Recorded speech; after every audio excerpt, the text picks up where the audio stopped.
감사합니다. 어떤 분이 우리 삶을 정의하면서 이렇게 이야기한 것을 읽어봤어요. 우리의 삶을 인정투쟁이다. 인정투쟁. 나도 모르는 사이에 나는 투쟁을 하고 있어요. 어떤 투쟁인가? 인정받기 위한 투쟁을 하고 있습니다. 세상은 사람들이 누가 더 높은가, 더 얼마나 많은가, 얼마나 더 소유했는가, 얼마나 높은 자리에 있고, 얼마나 힘이 세고, 얼마나 권력이 있고, 다른 사람과 비교해서 내가 그래도 이 정도 돼 하면서, 그렇기 때문에 그런 것을 통해서 인정받기를 원하는 삶이 우리의 인생이라고 이야기를 하고 있는 것입니다. 그래서 나도 모르는 사이에 내가 뭘 하고 있는가? 우리는 비교하고 있어요. 다른 사람과 나를 비교합니다. 크기를 비교합니다. 능력을 비교합니다. 가진 것을 비교합니다. 높이를 비교합니다. 우리는 비교하고 있어요. 그런데 그 비교는 결국 무엇을 우리 안에 가져다 주는가? 그것은 비교는 시기와 질투 그리고 열등의식을 가져다 줍니다. 그리고 나도 모르게 내 안에 아니라고 나는 그렇게 느껴본 적이 없지만 그럼에도 불구하고 내 안에 현대인들이 가지고 있는 가장 중요한 마음이 있다고 한다면 시기, 질투, 열등의식이에요. 그래서 사촌이 땅을 사면 뭐라고요? 배가 아프다고 얘기를 합니다. 그렇죠? 겉으로는 우리가 야, 참 그래 너 성공했네, 잘했네, 야 대단하다, 어떻게 그렇게 했어? 말을 하지만 속은 쓰려요. 그래서 우리가 흔히 뭐라고 얘기한다고요? 배 고픈 것은 참을 수 있지만 배 아픈 건 참을 수가 없다. 그리고 속으로 결심합니다. 나 저 사람보다 더 많이 가져야지, 저 사람보다 더 높아져야지. 여러분, 전교 1등을 하는 아이는 열등의식이 없을까요? 여러분, 전교 1등 하는 아이, 전국 1등 하는 아이를 보면서 비교 대상이 거기거든요. 이제 또 자기는. 그래서 열등의식을 갖고 비교하고 그리고 시기하고 질투합니다. 전국 1등을 했으면은 그러면은 열등의식이 없을까요? 그리고 시기하고 질투하는 것이 없을까요? 10년 후에 20년 후에 만났어요. 근데 가만히 있어보자. 저놈이 나보다 공부를 훨씬 못했는데 연봉이 나보다 높아? 그러면은 시기하고 질투합니다. 자, 여러분들도 마찬가지죠. 여러분보다 고등학교 시절에 공부를 더 못했던 사람이 한 20년 30년 만에 만났어요. 근데 더 좋은 직장에 있네, 더 직급이 높네, 근데 연봉도 더 높아? 저 고등학교 다닐 때 나한테 속된 편으로 게임도 안 됐는데. 그래서 그 친구를 만났을 때 야, 나보다 못한 놈이 그렇게 역전을 하더니 너무 고맙다, 감사하다, 이런 마음이 듭니까? 솔직하게 마음이 좀 쓰립니까? 우리는 비교하면서 나도 모르게 나는 그렇게 아니라고 자꾸 포장을 합니다. 그러나 내면의 깊은 곳에 나를 지배하고 있는 마음이 무엇인가? 시기와 질투와 열등의식이에요. 자, 성경에 있는 인물 하나로 한번 여러분의 생각을 옮겨보시겠습니까? 사울의 이야기. 그는 이스라엘의 초대왕, 대단한 사람이었죠. 그렇죠? 사무엘이 그에게 기름 부었어요. 그렇죠? 그 사람이 어떤 사람이었는가? 사무엘상 9장 2절은 이렇게 얘기합니다. 기스에게 아들이 있으니 그의 이름은 사울이요 준수한 소년이라. 이스라엘 자손 중에 그보다 더 준수한 자가 없고 키는 모든 백성보다 어깨 위만큼 더 컸더라. 여러분, 이 사람처럼 완전한 사람이 있을까요? 이 사람보다 더 준수한 사람이 없대요. 이 사람보다 더 지적으로 리더십이나 이 모든 것에 있어서, 아니 그리고 겉에 보이는 얼굴이나 그리고 몸의 크기나 이런 것들을 비교할 수 없는 단연 톱이었었습니다. 여러분, 사울 대단한 사람이었습니다. 여러분 보면은요, 야, 내가 그 정도만 되면 얼마나 좋을까 하는 모든 것들을 다 가졌던 사람, 그리고 마침내 뭐가 됐어요? 왕까지 됐어요. 대단하잖아요. 그렇죠? 근데 그의 인생이 어떻게 됐을까요? 여러분, 다윗을 만나게 됐어요. 다윗은 자기의 부하였어요. 그런데 다윗이 인기가 높아지는 것을 보기 시작했어요. 인정투쟁이라고 제가 말씀했죠. 아하, 나보다도 인정을 받아?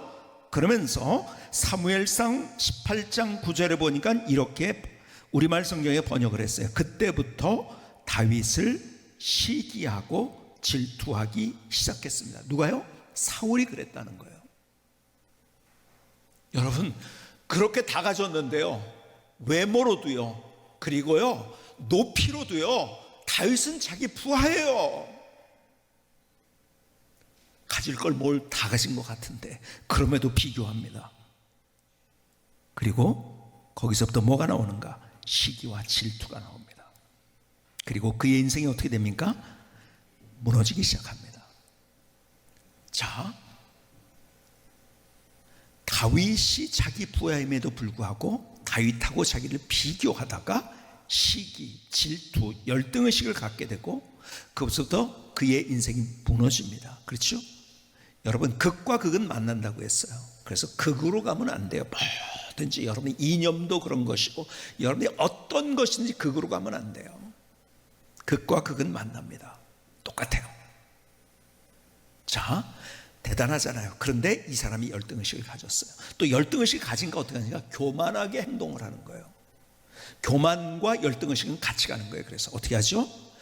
여러분, 제사장이 해야 될 일을 제단 앞에서 자기가 합니다. 왜 그럴까요? 내가 이런 거 할 만한 나는 위치야, 나는 이 정도 되는 사람이야, 사람에게 보여주고 인정받고 싶었던 거예요. 결국 비교하기 시작하면서 시기하죠, 질투하죠, 열등의식을 갖게 되죠. 그리고 그의 인생은 무너지는 거예요. 여러분, 이렇게 한번 생각해 보지 않겠습니까? 만약에 사울이 자기 존재 자체를 존중하면서, 그러면서 하나님의 주신 은혜가 얼마나 대단한지를 생각하고, 그리고 다윗이 자기 부하잖아요, 그렇죠? 부하를 품어줄 수 있었다고 한다면, 다윗은요, 사울이 죽이려고 할 때 그럼에도 불구하고 반대로 자기가 죽일 기회가 있어도 사울을 죽이지 않았던 충신이었습니다. 충실한 신하였었어요. 충성된 신하였었어요. 그 다윗을 품었다고 할진대 그는요, 이스라엘 역사에서 다윗과 비교될 수 없는 기가 막힌 멋진 인물이 되었을 거예요. 그렇죠? 그런데 비교하면서 시기, 질투를 하기 시작하고 거기에서부터 그의 인생은 무너지게 됩니다. 왜 사울의 이야기를 우리에게 썼을까요? 우리가 그렇다는 거예요. 내가 똑같이 마찬가지라는 거예요. 여러분, 오늘 본문의 이야기로 가볼까요? 오늘은 본문의 이야기가 요나가 상심을 합니다. 왜요? 제멋대로 사는 사람들, 니느웨 사람들이 저놈들 벌 받아야 되는데 그게 잘 된 거예요. 그래서 오늘 요나서 4장 1절을 보니까 이렇게 얘기합니다. 요나가 매우 싫어하고 성냈는데요. 어떻게? 매우. 왜 매우 싫어하고 성냈죠? 오늘 본문의 이야기는 뭐죠? 아니, 니느웨 저놈들 나쁜 놈들인데, 아니 하나님 앞에서 회개하고 더 잘 돼? 그 꼴을 볼 수가 없는 거예요. 그렇죠? 요나서 4장 2절은 계속 이 얘기합니다. 여호와께 기도하여 이르되 여호와여, 내가 고국에 있을 때 이러하겠다고 말씀하지 아니하였나이까? 그러므로 내가 빨리 다시스로 도망하였사오니 주께서는 은혜로우시며 자비로우시며 노하기를 더디하시며 이내가 그 이사 뜻을 돌이켜 재앙을 내리지 아니하시는 하나님이신 줄 내가 알았음이니이다. 속에 있는 마음이 뭐죠? 저 니느웨 나쁜 놈들인데 저놈 잘 되면 안 돼요. 그거예요. 할 수 없이 물속에 뱃속에 죽을 뻔하다가 그냥 가서 하나님의 메시지를 선포한 거예요. 근데 그 메시지를 듣고 니느웨가 변했어요. 잘 되는 거예요. 저놈들 망해야 되는데. 여러분, 니느웨가 잘 되는 모습을 보면서 성을 냅니다. 화를 냅니다. 싫어합니다. 뭡니까? 시기하고 질투하는 거예요. 그리고 하나님 앞에 이게 도대체 뭐예요? 항의합니다. 여러분, 요나가 뭐 하는 사람이죠?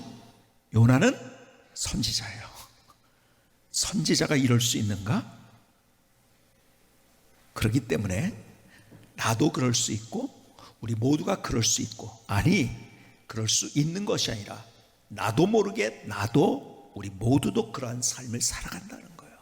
근데 그게 뭔가 인생을 망하게 하는. 그래서 요나서 4장 3절에 보니까 이렇게 고백하며 여호와여 원하건대 이제 내 생명을 거두어 가소서. 사는 것보다 죽는 것이 내게 나음이니이다.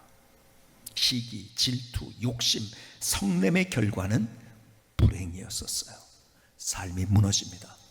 보세요. 요나는요 하나님 앞에서요 귀한 일을 하고 니누웨를 변화시키는 이런 일, 대단하지 않습니까? 그럼에도 불구하고 그의 인생은 불행했어요. 죽고 싶었어요. 죽고 싶은 마음. 왜요? 남이 잘 되니까. 성경은 우리의 적나라한 모습을 그대로 요나를 통해서 또 사울을 통해서 우리에게 보여주고 있는 거예요. 여러분, 우리가 우리의 삶을 살아가면서 우리는 너무나 여기에 걸려 넘어진다는 거예요. 세상은요 적자 생존의 이야기를 합니다. 진화론적인 자본주의는요 계속 끊임없이 더 높아져야 된다, 더 높아져야 된다. 그래서 도시화가 됩니다. 더 높은 건물을, 더 높은 지위를, 다른 나보다 더 잘 살아야 되고 뭣도 더 잘하고 우리는 더 좋은 것, 더 좋은 것, 더 좋은 것, 더 좋은 것. 근데 보세요, 그렇게 해서 더 많이 가졌으면 행복해질 텐데 그렇지 않은 거예요. 여러분, 우리나라가 어떤 나라보다 급격하게 성장한 나라예요. 그렇죠? 그럼에도 불구하고 행복 지수가 세계에서 꼴찌 가깝게 있어요. 여러분, 자살률이 OECD 국가 중에서 자살률이요 1위예요. 가끔 조금 좋아질 때 2위 할 때도 있어요. 근데 대부분 1위예요. 죽고 싶어해 사람들이. 아니, 물질적으로는 그렇게 더 좋아졌는데, 아니 우리나라가 성장을 했는데. 여러분, 세상은 창세기에서부터 계속 뭘 얘기하는지 아세요? 자꾸 높아지라고 세상은 요구하는 거예요. 적자 생존을 얘기하면 네가 높아져야 돼. 그래야지 행복해지는 거야. 바벨탑을 쌓으라고 얘기합니다. 여러분, 성경은 우리에게 그러나 바벨탑을 쌓지 말고 높이를 이야기하지 말고, 높이를 이야기하는 순간부터 우리의 인생은 무너지고 불행해지는 거예요. 높이가 아니라 깊이를 얘기합니다, 성경 우리에게. 여러분, 초대교회가 그랬던 거예요. 거기서 하나님의 드라마를 경험한 거예요. 우리가 코로나 사태를 경험하고 있어요. 그리고 전에 제가 마르크스 아우렐리우스 시절의 이야기를 했어요. 로마가 언제부터 무너지기 시작했는가? 역사가들이 하는 얘기, 역병이라고 하는데요, 그 당시에 전염병이 돌았어요. 마르크스 아우렐리우스가 즉위한 4년 후에 서기 165년입니다. 로마에 전염병이 돌았어요. 그 연구한 학자들의 이야기를 들어보면 아마 그것이 천연두였을 것이라고 추정을 합니다. 어쨌든 그 전염병이었어요. 그때가 로마가 기울기 시작했던 변곡점이라고 역사가들은 이야기를 합니다. 로마가 그때서부터 기울어졌어요. 언제서부터? 역병, 전염병 때서부터. 근데 놀라운 사실이 있어요. 오히려 교회는 그때서부터 부흥을 했어요. 그것이 변곡점이었어요. 여러분, 로마에는요, 로마가 망하기 전까지, 서로마가 망하기 전까지 2번의 역병이 있었어요. 그러니까 초기 동로마 서로마로 나누어지기 전까지 2번의 역병이 있었는데요, 서기, 그러니까는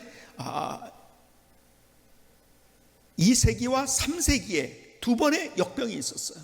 마르쿠스 아우렐리우스 시절부터 시작해가지고 2번에 크게 있었는데요, 근데 그때가 로마가 기울어진 기회가 됐는데 기독교는 부흥하는 기회가 됐어요. 여러분, 역사의 문헌의 한 장면에서 한 황제가 그런 역병을 만났을 때 로마 종교가, 태양신을 숭배하고 있던 원래 종교가 있었죠. 사제에게, 거기에 태양신을 숭배하는 로마 원래의 종교의 사제에게 편지를 보냈어요. 그 편지에 이런 내용, 역사에 있는 내용입니다. 한번 들어보시겠습니까? 그리스도인들이 낯선 자들을 사랑으로 섬기고 죽은 자들을 장사 지내는 일을 도움으로써 크게 세력을 확장해 왔다. 여러분, 그리스도인들이 낯선 자를 섬겼다는 거예요. 그리고 장사 지내는 일을 도왔다는, 무슨 얘기인지 아세요? 그 역병 때문에, 전염병 때 수많은 사람이 다 죽어가는데요, 그걸 처리할 사람이 없었어요. 그 기독교인이 나섰다는 거죠. 그러면서 거지가 된 유대인이 한 사람도 없다는 사실과 불경스러운, 자기들은 불경스럽다고 표현해서 불경스러운 갈릴리인들, 그리스도인들이 그들의 빈자들만이 아니라 우리의 빈자들까지 보살피고 있다는 사실은 매우 유감스럽다. 우리는 우리에게 속한 사람들에게 도움을 베풀어야 하지만 그러지 못하고 있다. 황제가 태양신을 숭배하고 있었던 사제에게 보낸 편지예요. 우린 뭐냐? 그리스도인들이 이렇게 자기들, 여러분, 그리스도인들은요, 그때 박해를 받고 있었어요. 숨어 지내야 됐어요. 여러분, 소득도요, 그러니까는 평균 이하에 다 있는 사람들이었어요, 크리스찬들은요. 그럼에도 불구하고 시체들을 처리하고, 그럼에도 불구하고 어려운 사람을 도와주고, 그들을 감싸주고, 나누고, 베풀고, 그리고 황제가 그래서 그들이 크게 세력을 확장했다라고 표현을 하고 있는 거예요. 저는요, 코로나 사태를 맞이하면서 기도하고 성경을 읽고 그리고 제가 묵상하고 책을 읽으면서 제 안에 더 큰 확신이 들었어요. 여러분, 우리에게 분명하게 코로나 사태는 기회가 될 것입니다. 위기를 맞이했지만 이건 기회예요. 근데 똑같이 기회일진데 그 기회를 사용할 수 있는 사람이 있고 기회를 기회인지 모른 채 가는 사람이 있어요. 저는 기회예요. 여러분, 교회가 어려워질 거라고 해요. 모이기를 이제 안 하고 어쩌고 저쩌고 얘기들이 많아요. 저는 그렇지 않다고 생각해요. 저는 우리 교회도 이때가 기회라고 생각해요. 단지 어떻게 될 때 우리가 함께 하나님이 뭐라고 말씀하시는 듣고 같이 그렇게 안디옥 교회 같이 초기 그리스도인과 같이 우리가 그렇게 할 수 있을진데, 이것은 우리의 기회예요. 하나님이 주신 힘들고 어렵지만은 위기지만은 그런 하나님 앞에서 그것이 기회가 될 수 있는 거죠. 저는 기회라고 생각해요. 그래서 우리가 이런 사태를 맞이하면서 좀 이렇게 형식적이지 않은 기도 모임이 만들었어요. 말씀과 순명이라는 그러한 정말 주님 앞에 목숨 걸고 주님의 말씀을 순종하면서 우리 같이 기도하자. 그래서 같이 기도를 하는데요, 지난 목요일에도 제가 여러분들에게 전에 보여드렸던 그 생명의 빛 예수마을 교회 보여드렸죠. 그래서 거기 어디 있냐고 가고 싶다고 하시는 분들인데 그냥 거기 내비게이션에 찍고 가면 돼요. 생명의 빛 예수마을 교회. 정말 거기에서 지난 목요일에 1박 2일로 같이 기도하는 10명 정도 되는 목사님들 같이 모였어요. 거기에 함께 홍정일 목사님, 이동원 목사님, 그리고 오늘 이렇게 이재훈 목사님, 그리고 주기철 목사님의 손자이신 인천의 교회 이름이 갑자기 생각이 안 나는데 통합의 가장 큰 교회죠. 그리고 선한 목자교회 유기성 목사님, 지영은 목사님, 그래서 한 10명 정도 같이 모여서 하면서 계속 매주 만나가지고 수요일마다 수요일 새벽에 같이 기도회를 했어요. 그리고 하면서 우리가 공감 소비 나눔 운동을 하자. 하나님이 이걸 원하시는 거. 같이 거기에서 같이 했을 때 같이 교회들이 합해지고 거기에서 조그만 도랑이 만들어진 것 같은데 지금 강물이 흘러가지고 많은 교회들이 같이 자면 지금 우리 교회도 같이 이렇게 하자고 지금 여러분에게 말씀드리고 우리 교회 운영위원회에서도 이것을 결정해서 같이 하자고 한 거예요. 여러분, 힘들어도 어려워도 하나님이 우리에게 뭘 원하시는가에 우리가 같이 갈 수 있다고 한다면 우린 다른 인생을 살 수 있어요. 여러분, 누누이 얘기한 것처럼 우리 교회만 잘 되면 한국교회 소망이 없어요. 같이 잘 돼야 되는 거예요.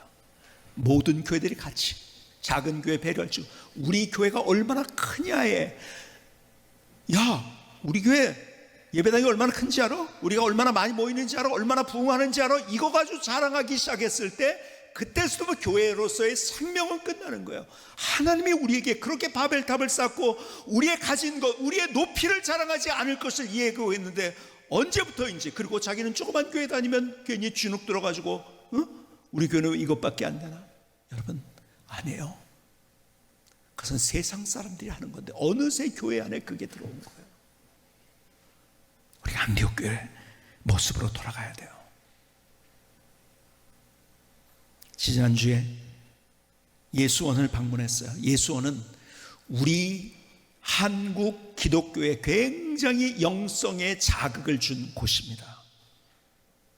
R.A. 토레이, 사실 R.A. 토레이 1세가 누구랑 같이 일을 했냐면 가장 팀워크가 맞아가지고서 D.L. 무디와 같이 일을 했던 아주 귀한 분이죠. R.A. 토레이 유명한 분이죠.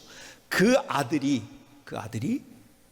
중국 선교사로 왔다가 또 그 아들이 한국 선교사로 오게 되고 계속 이어서 지금 벤 토레이까지 그 골짜기에 예수원을 세워가지고 거기 가서 다시 한번 참 따뜻한 마음의 위안을 얻었어요. 제가 예수원을 갔던 사진 한번 그냥 쭉 돌려봤어요. 벤 토레이 이제 지금 지키고 있는데 설명을 하고 있는 건데요. 참 쉬고 있는데 저희가 어디에 있는지 아세요? 삼수령이라는 곳에 있어요. 삼수령. 물론 예수원 자체는 삼수령에서 약간 했는데 삼수령 그 위에다가 또 삼수령 센터를 만들었어요. 근데 왜 삼수령인지 아세요? 이번에 저도 그걸 처음 알았네요. 삼수령은 한강 그리고 낙동강 50천의 발원지예요. 그래서 거기서부터 출발해 가지고 동해 남해 서해로 물이 흐르는 분수령이에요. 그래서 삼수령이라는 곳이에요. 근데 거기 갔더니 조그만 건물의 지하에 이름이 써져 있는데 뭐라고 써져 있냐면 네 번째 강 문화연구원이라고 써 있더라고요. 네 번째 강. 처음에 몰랐으니까요. 저는 왜 네 번째 강일까? 그랬더니 그것이 뭔가? 동해, 남해, 서해로 흐르는 강물은 있는데 거기에서 뭐가 없는지 아세요? 북으로 흐르는 강물은 없는 거예요. 그래서 거기에 네 번째 강이라는 것은 새로운 강을 만들자는 거죠. 북으로 흐르는 강, 나눔의 강. 그리고 북한 사역과 함께 나눔의 강을 만들자. 북한 사역은 여기에서 얘기하면은 좀 문제가 될 수 있는 것들이 있기 때문에 다 말씀드렸어요. 기가 막힌 사역을 하고 있어요. 거기에서 어떻게 미국 사람이 여기 와가지고 그런 일을 하고 있을까 너무너무 감동을. 근데 그 강물을 흘려 네 번째 강. 우리는 성을 쌓고 바벨탑을 쌓는 것이 아니라 우리는 여기서부터 무엇을? 강을 만들어야 돼요. 강줄기를 만들어야 돼요. 나눔의 강줄기를 만들 때 거기서부터 그 강물이 있으면 거기서부터 생명이 생겨나는 거예요. 거기서 식물과 동물들이 살아납니다. 생명이 생깁니다. 여러분, 우리가 약하고 부족하고 없고 어쩜 못 살고 그럼에도 불구하고 하나님은 나를 통해서 그 강물을 만드시기를 원하시는 거예요. 그 강물을 만드는 거예요. 여러분, 다시 코로나 사태를 통해서 우리가 생각하는 것, 지금 세계는요 점점 더 높이를 얘기하고 자기들의 아성을 쌓고, 제가 말씀한 포스트 모더니즘은 내가 왕이라는 거예요. 내 세상에 내가 왕이야, 내가 주인이야, 그리고 내가 더 높아질 거야. 그래서 모든 것들을 파괴하고 있어요. 모두 같이 불행해지고 있어요. 그런데 이 코로나 사태를 통해서 주님께서 우리에게 주신 말씀 우리가 들을 수 있어야 돼요. 나눔의 강물을 우리가 흘려보내는 거예요. 우리가 함께. 여러분, 우리 교회가 우리 교회 자체를 위해서 존재한다고 한다면 그것은 의미가 없어요. 가치가 없어요. 담 너머를 봐야 돼요. 더 큰 것을, 주님의 뜻이 무엇인가. 그래서 여러분들이 공감 소비 나눔 운동, 이것도요, 여러분, 제가 여러분에게, 저도 마찬가지고요. 여러분 그냥 가다가 그냥 어려운 사람 만나가지고 내 용돈 좀 털어가지고서 내는 그 정도가 아니라 우리가 함께 정말 의시하고서 내가 이거 믿고 있었는데 어쩌면 내가 그거 주님 앞에 드리겠다는 나의 고백. 어쩌면은 내가 이것마저 하나님 앞에 드려야 돼, 이걸 내가 나눠야 돼, 내가 이걸 어려운 삶을 위해서 나눠야 돼 하는 그런 것들을 도전할 수 있는 그런 기회가 됐으면 좋겠다. 저는 그렇게 생각해요. 저도 마찬가지고요. 우리는 소유를 위해서 너무 달려갔어요.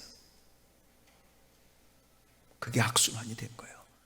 또 힘들고 또 절망적이고 죽고 싶고. 그러나 나눔을 위해서 우리가 그렇게 소유를 위해서 달려왔던 만큼 나눔을 위해서 우리가 달려가게 될 때, 그리고 그것을 통해서 나눔의 강물을 우리가 만들기 시작할 때 하나님께서 거기에서 새로운 선순환을 만들어 주시는 거예요. 히브리서 13장 16절은 그래서 우리에게 말씀합니다. 오직 선을 행함과 서로 나누어 주기를 잊지 말라. 하나님은 이 같은 제사를 기뻐하시느니라. 위로 경쟁이 아니고 소유를 향해서 우리가 숨가쁘게 살아가는 것이 아니고 아래로 흘려보내고 내가 숨가쁘게 소유를 위해서 달려갔던 것 이상으로 우리가 나눔을 위해서 달려가고 손을 잡아주고, 다시 우리는 위기를 만났지만 이 위기가 나의 인생에, 그리고 우리 교회에, 우리의 가정에 새로운 기회가 될 수 있기를 주님의 이름으로 축복합니다.